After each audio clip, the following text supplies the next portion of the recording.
নমস্কার। আজ আমরা ক্লাসে পশ্চিমবঙ্গ রাষ্ট্র বিশ্ববিদ্যালয়ের একটি অন্যতম টপিকস নাট্য সাহিত্য। সেই নাট্য সাহিত্যের ইতিহাসের একটা বিষয় যে একাঙ্ক নাটক। এই একাঙ্ক নাটক থেকে তোমাদের পরীক্ষায় প্রশ্ন আসবে চতুর্থ সেমিস্টার বাংলা মেজর DS5। এখান থেকে তোমাদের প্রশ্ন আসে একাঙ্ক নাটক কাকে বলে। একাঙ্ক নাটক, এই একাঙ্ক নাটক কাকে বলে, একাঙ্ক নাটকের বৈশিষ্ট্য এবং একটি সার্থক একাঙ্ক নাটক আলোচনা করো। তোমাদের এইটাই হচ্ছে মূল প্রশ্ন। এর সঙ্গে আরেকটা প্রশ্ন তোমাদের আসে, একাঙ্ক নাটকের সঙ্গে পঞ্চমাঙ্ক নাটকের পার্থক্য আলোচনা করো। তো আজকে আমরা প্রথমে একাঙ্ক নাটক কাকে বলে, একাঙ্ক নাটকের বৈশিষ্ট্য এবং একটি সার্থক একাঙ্ক নাটক নিয়ে আমরা আজকে আলোচনা করব। তো আলোচনার শুরুতেই আমরা বলে রাখি, একাঙ্ক নাটক হলো নাট্য সাহিত্যের একটি অত্যন্ত গুরুত্বপূর্ণ শিল্পরূপ। যে শিল্পরূপের মধ্যে থাকে যে একটি অঙ্কের মধ্যে যাবতীয় ঘটনা বিন্যাস সীমাবদ্ধ থাকে। তবে এখানে লক্ষণীয়, এই নাটকের অর্থাৎ একাঙ্ক নাটকের একটি মাত্র অঙ্ক থাকে বটে, কিন্তু এখানে অনেকগুলি দৃশ্য থাকতে পারে। তবে একাঙ্ক নাটক সাধারণত 35 থেকে 45 মিনিটের মধ্যে সীমাবদ্ধ হয়। শুধু তাই নয়, এই নাটকের ক্ষেত্রে আমরা দেখি আধুনিক ব্যস্ত জীবনের অখণ্ড খণ্ডচিত্র। বিষয়টা ভালো করে বুঝতে হবে আমাদের, অখণ্ড খণ্ডচিত্র এখানে কিন্তু প্রতিভাসিত হয়, তাকে আমরা একাঙ্ক নাটক বলি। আমরা আবার বলছি, একাঙ্ক নাটক হলো নাট্য সাহিত্যের একটি অন্যতম শিল্পরূপ। যে শিল্পরূপের মধ্যে আমরা দেখতে পাই যে কোনো একটি ঘটনা বা বিষয় একটি মাত্র অঙ্কের মধ্যে দিয়ে সীমাবদ্ধ থাকে এবং এখানে থাকে একাধিক দৃশ্যপট। এই একটি অঙ্কের মধ্যে সীমাবদ্ধ থেকে এবং একাধিক দৃশ্যপটের মধ্য দিয়ে যেখানে আধুনিক ব্যস্ত জীবনের যে খণ্ডচিত্র, অখণ্ড খণ্ডচিত্র প্রতিভাসিত হয়, তাকে আমরা একাঙ্ক নাটক বলি। তবে এখানে কিন্তু আমাদের অবশ্যই মনে রাখতে হবে যে একাঙ্ক নাটক কিন্তু কখনো পঞ্চমাঙ্ক নাটকের একটা রূপ নয়। এই একাঙ্ক নাটক একদম সম্পূর্ণ স্বাধীন একটি বিষয়, আর পঞ্চমাঙ্ক নাটক আলাদা। কারণ আমরা শুরুতেই বলেছি, একাঙ্ক নাটক হলে একটি অঙ্কের মধ্যে সীমাবদ্ধ থাকে এবং সেখানে একাধিক দৃশ্যপট থাকতে পারে, কিন্তু পঞ্চমাঙ্ক নাটকের ক্ষেত্রে দেখি 5টা কিন্তু অঙ্ক থাকে। সুতরাং আমরা ওটা পরে আলোচনা করব। যে আজকে আমরা ক্লাসে যেটা আলোচনার বিষয়, সেটি আমরা একাঙ্ক নাটক। তবে এই একাঙ্ক নাটকের একটি অত্যন্ত গুরুত্বপূর্ণ বিষয় যে 35 থেকে 45 মিনিটের মধ্যে কিন্তু এই একাঙ্ক নাটক সমাপ্ত হয়, অর্থাৎ পরিসমাপ্তির দিকে চলে যায়। যেখানে থাকে ক্লাইম্যাক্স, চরম ক্লাইম্যাক্স থাকে, সেটা আমরা সার্থক একাঙ্ক নাটক যখন আমরা ক্লাসে আলোচনা করব তখন তোমরা নিঃসন্দেহে জানতে পারবে। তবে এই নাটকের ক্ষেত্রে থাকে কিন্তু একটা প্রবল গতি, একটা একমুখী গতির মধ্যে দিয়ে একাঙ্ক নাটক তার পরিসমাপ্তির দিকে এগিয়ে যায়। এবং এখানে শুধু গতি নয়, এখানে একটি বিষয় বা ঘটনাকে অবলম্বন করে এই নাটকটি পরিসমাপ্তির দিকে চলে যায়। আমরা যখন একটি সার্থক একাঙ্ক নাটক নিয়ে আলোচনা করব তখন তোমরা নিঃসন্দেহে বুঝতে পারবে। আমরা আশা করছি যে একাঙ্ক নাটকের যে বিষয়বস্তুটা আমরা বললাম, একাঙ্ক নাটক কাকে বলে এবং তার কিছু বৈশিষ্ট্য আমরা এই ক্লাসের মধ্যে এখন আলোচনা করে দিলাম। আশা করছি তোমরা বুঝতে পারছো। এর পরের ধাপটি আমরা একাঙ্ক নাটকের বেশ কতগুলো বৈশিষ্ট্য আমরা দেখতে পাই, সেগুলি আমরা আলোচনা করে দেবো।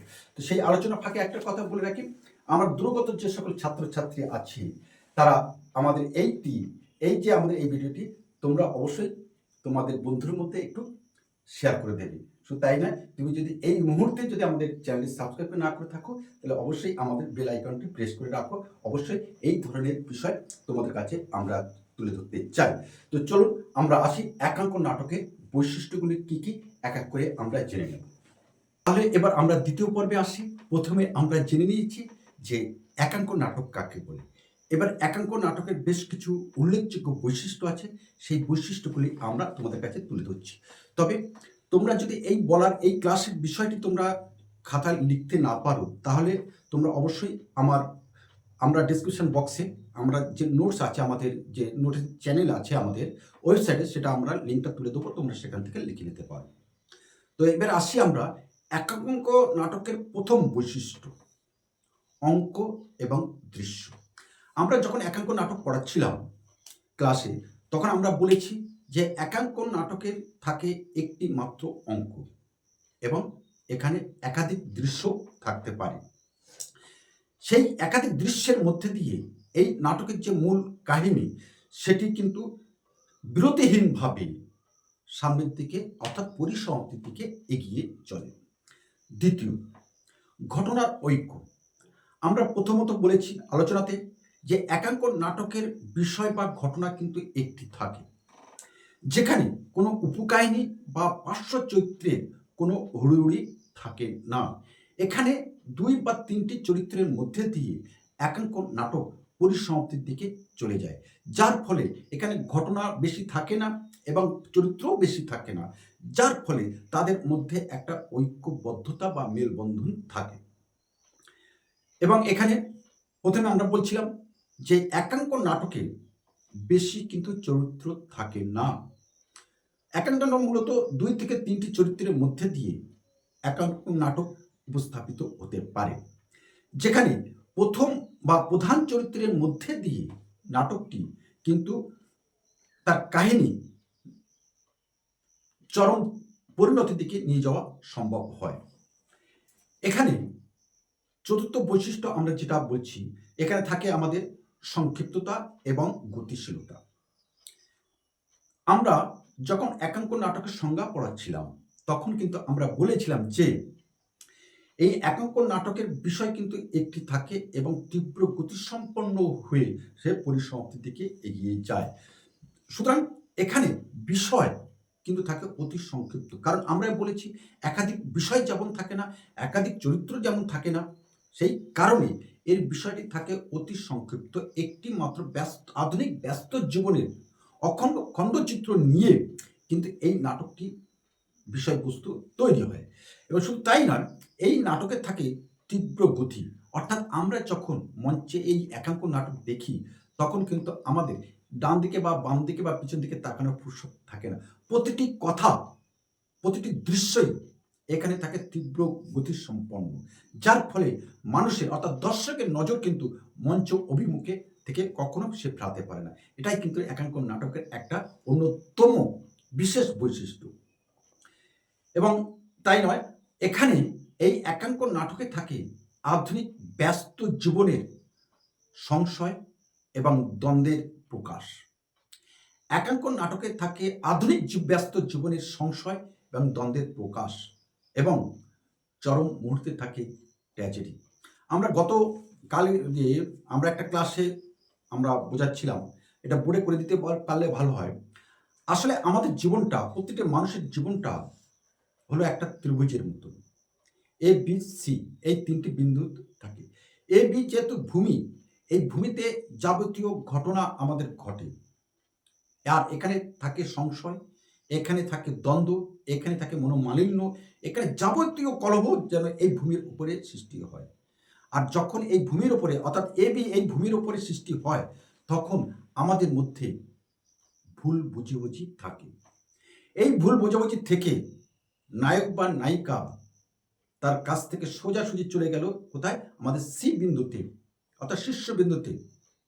এই শীর্ষবিন্দুতে যখন নায়ক নায়িকা তাদের জীবন থেকে চলে যাবে, তখন তাদের জীবনে নেমে আসে চরম ট্র্যাজেডি। অর্থাৎ এই ভূমিতে থেকে আমরা কিন্তু ভুলে যাই কে আমার প্রিয়, কে আমার শ্রেয়। এই প্রিয় এবং শ্রেয়র মধ্যে আমরা কিন্তু এই ভূমিতে থাকাকালীন, নায়ক নায়িকা একসঙ্গে থাকাকালীন কিন্তু এরা অনুভব করতে পারে না। আর যখন তাদের মধ্যে বিচ্ছেদ ঘটিয়ে নায়ক নায়িকা, যখন নায়ক বা নায়িকা যে কোনো একজন ওই সি বিন্দুতে চলে যায়, ওই সি বিন্দুতে গিয়ে তখন তাদের মধ্যে অনুভব আসে যে না, উনি আছে আমার প্রিয়, উনি হচ্ছেন আমার শ্রেয়। এই অনুভব যখন আসে তার মধ্যে, তখন কিন্তু এই অনুভব সে আর ওই শীর্ষবিন্দুতে কিন্তু অপর কোনো সাথে সে আর থাকতে পারে না। তখন এই সি বিন্দুতে সোজাসুজি কিন্তু আবার তাকে ভূমিতে নিয়ে আসতে হয়, নেমে আসতে হয়। আর ভূমিতে এসে তাদের মিলন সুসম্পন্ন হয়। আমরা দেখেছি বঙ্কিমচন্দ্রের চন্দ্রশেখর উপন্যাসে আমরা দেখেছি শৈবলিনীর ক্ষেত্রে। আমরা ঘরে বাইরে উপন্যাসে আমরা দেখেছি বিমলার ক্ষেত্রে। আমরা দেখেছি গৃহদাহ উপন্যাসে অচলার ক্ষেত্রে। এই ৩ জায়গায় কিন্তু নারী। আর এই নারীরা তাদের বিবাহিত দাম্পত্য জীবনে তাদের স্বামীর সাথে মনোমালিন্য সৃষ্টি করে বা স্বামীকে ভুল বুঝিয়ে তারা কিন্তু প্রত্যেকেই অন্য একজন যুবকের সাথে ঘরছাড়া হয়েছিল। ঘরছাড়া হয়ে যাওয়ার পর দীর্ঘদিন পর তাদের মনের মধ্যে, আমরা বিন্দুতে বললাম তাদের অনুভব ওখানে আসে, তাদের অনুভবে এসেছিল। সেখানে আমরা বিমলার কথা, একটা ছোট্ট কথা আমরা বলি। বিমলা যখন নিখিলেশকে ছেড়ে চলে গেল সন্দীপীর সাথে, সেখানে দীর্ঘদিন থাকার পর এই বিমলাকে আমরা বলতে শুনি, আমি আগুনের মধ্যে থেকে বেরিয়ে এসেছি, যেটুকু পোড়ার তা পুড়ে ছারকার হয়ে গেছে, আর যা আছে তার আর মরণ নেই। কি সাংঘাতিক কথা বিমলার মুখে কিন্তু আমরা শুনতে পেয়েছি। আমরা চন্দ্রশেখর উপন্যাসে শৈবলিনীর মুখে কিন্তু আমরা শুনতে পেয়েছি। কি শুনতে পেয়েছি আমরা সেখানে? শৈবলিনী যখন প্রতাপকে নিয়ে গঙ্গায় ঝাঁপ দিল মরবে বলে, মাঝ গঙ্গায় গিয়ে এই শৈবলিনী কিন্তু বলে, মরতে আমার বড় ভয় লাগে। অথচ প্রতাপকে বারে বারে কিন্তু সে ভুল বুঝিয়েছে, দুবার কিন্তু গঙ্গায় ঝাঁপ দিয়েছে।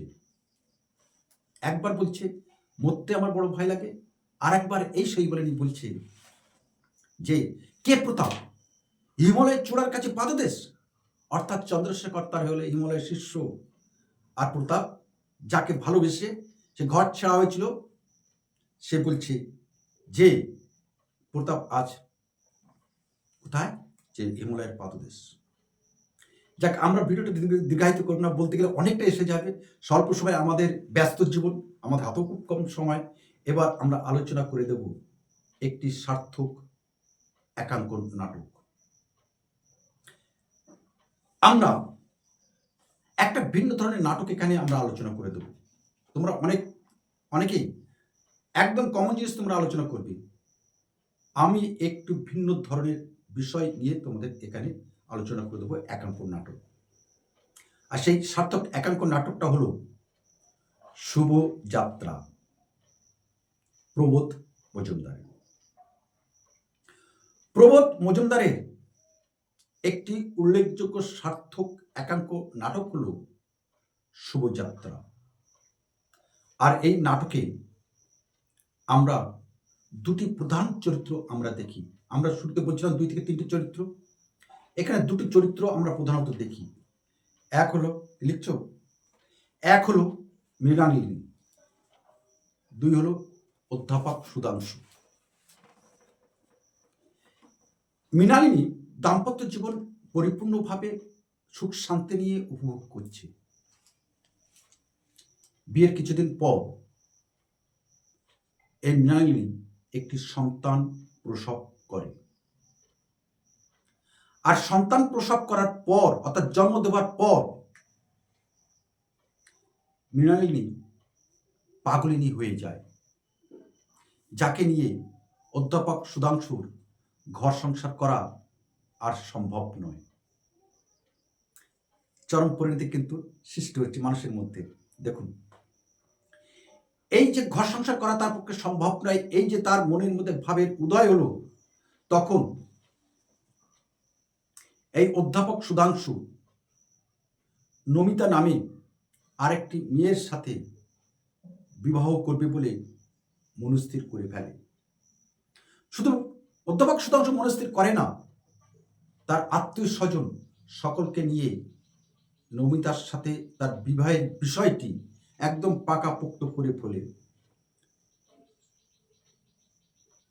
এরূপ পরিস্থিতির মধ্যে যখন সৃষ্টি হলো, একদম পাকা হয়ে গেল যে নমিতার সাথে অধ্যাপক সুধাংশুর বিবাহ কার্য সুসম্পন্ন হবে। এরূপ পরিস্থিতির মধ্যে আমাদের মৃণালিনী সুস্থ হয়ে ওঠে। এবার দেখুন ট্র্যাজেডিটা কোথায়, নাটকের মূল নির্যাসটা কোথায়, গতিটা কিভাবে চলে যাচ্ছে। ছিল পাগলিনী যখন তার স্বামীর দ্বিতীয় বিবাহের বিষয়টি সুসম্পন্ন হয়ে গেল, আর ঠিক সেই সময় বিবাহের দেখা সুসম্পন্ন হলো, আর ঠিক সেই সময় তার প্রথম স্ত্রী সুস্থ হয়ে ওঠে।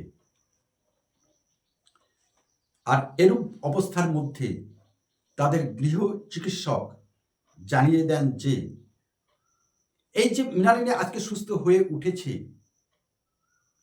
এই মৃণালিনী যদি আবার আঘাত পায় সে কিন্তু পাগলিনী হয়ে যেতে পারে। বাড়ির সকলের সামনে তাদের গৃহ চিকিৎসক এই কথাটি জানিয়ে দেন।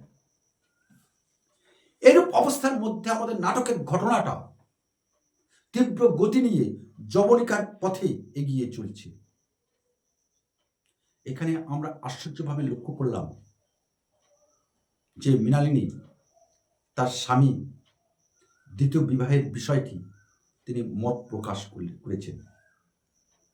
অতঃপর অধ্যাপক সুধাংশুর সাথে নমিতার বিবাহের কাজ, দ্বিতীয় বিবাহের কাজটি সুসম্পন্ন হলো, তাদের শুভযাত্রা শুভ সূচনা হলো।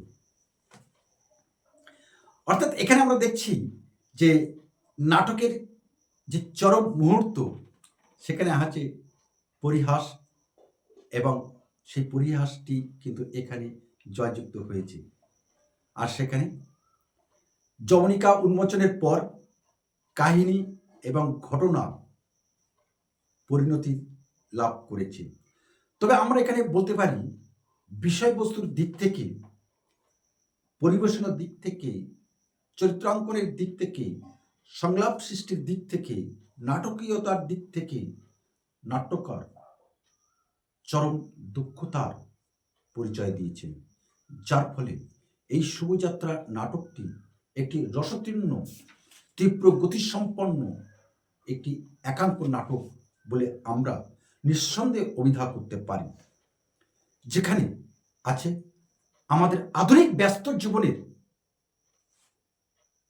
অখণ্ড খণ্ড জীবনের চিত্র। অর্থাৎ এই যে পরিবার, আমরা মৃণালিনী এবং অধ্যাপক সুধাংশুর যে পরিবার, সমগ্র পরিবারের একটা খণ্ডচিত্র। আমরা শেষ করব আজকে আলোচনাটা। পরিশেষে আমরা বলতে পারি যে আমরা প্রথমে শুরুতেই একাঙ্ক নাটকের কাকে বলে, একাঙ্ক নাটকের বৈশিষ্ট্য কি, আর সেই নিরিখে যদি আমরা বিচার করি, প্রবোধ মজুমদারের শুভযাত্রার নাটকটিতে সেই সকল সব বৈশিষ্ট্যগুলি কিন্তু লক্ষণীয়।